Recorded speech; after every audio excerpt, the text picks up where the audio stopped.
বলেন হায়াত বাড়ে না কমে? হায়াত শুধু কমতে থাকে। আল্লামা ইমাম ফখরুদ্দিন রাজি রহমাতুল্লাহি আলাইহি ডাক দিয়ে বললেন, तमाम পৃথিবীর মানুষ, এই পৃথিবীর মধ্যে যারা এসেছে, মুসলমান হোক, কাফের হোক, মুফতি সাহেব হোক, একজন রিক্সা চালক হোক, অফিসার হোক, যে কেউ হোক না কেন, যার এই পৃথিবীর বুকে জন্মগ্রহণ হয়েছে, একদিন না একদিন সেই লোকটাকে ইন্তেকাল করতে হবে। কথা বলেন ঠিক কিনা?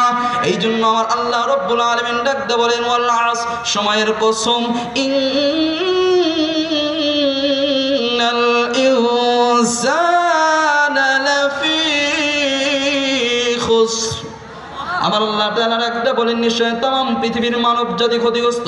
ও মুসলমান, বলেন তো দেখি, যেদিন থেকে আমি আপনি এই পৃথিবীর বুকে আসলাম, সেদিন থেকে সূর্যটা ডুবতে থাকে, সূর্য ওঠে, আবার সূর্যটা অস্তমিত হয়। কথা বলেন ঠিক কিনা?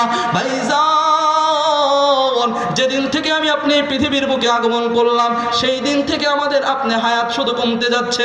একদিন হয়ে যায়, 2 দিন হয়ে যায়, সপ্তাহ চলে যায়, মাস হয়ে যায়। ভাইজান, 1 বছর অতিবাহিত হয়ে যায়, এভাবে যুগ অতিবাহিত হয়ে যায়, শতাব্দী অতিবাহিত হয়ে যায়। এইভাবে বহু মানুষ এই পৃথিবীর বুক থেকে বিদায় নিয়ে যায়। কথা বলেন ঠিক কিনা?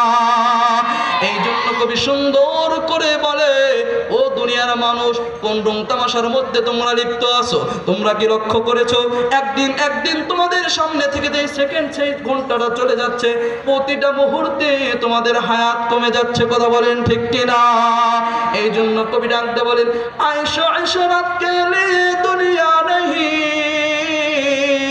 आयशा इशरत के लिए दुनिया नहीं, याद रख तू बंदा है मेहमान नहीं, याद रख तू बंदा है मेहमान नहीं। কবি সুন্দর করে ডাকতে বলেন, ও দুনিয়ার মানুষ, ও দুনিয়ার মানুষ, ও ফ্যাক্টরির মালিক, টাকা পয়সার মালিক, তোমরা আজ কোন তামাশার মধ্যে ডুবে আছো? তোমরা মনে করতেছো তোমাদের হায়াত এই পৃথিবীর বুকে আসছো, আর কোনোদিন তোমাদের মৃত্যুবরণ করতে হবে না। না না না, আমার আল্লাহ রাব্বুল আলামিন এই পৃথিবীর বুকে যত মানব জাতিকে সৃষ্টি করেছেন, একদিন না একদিন সবাইকে এই পৃথিবীর বুক থেকে বিদায় নিতে হবে। কথা বলেন ঠিক কিনা?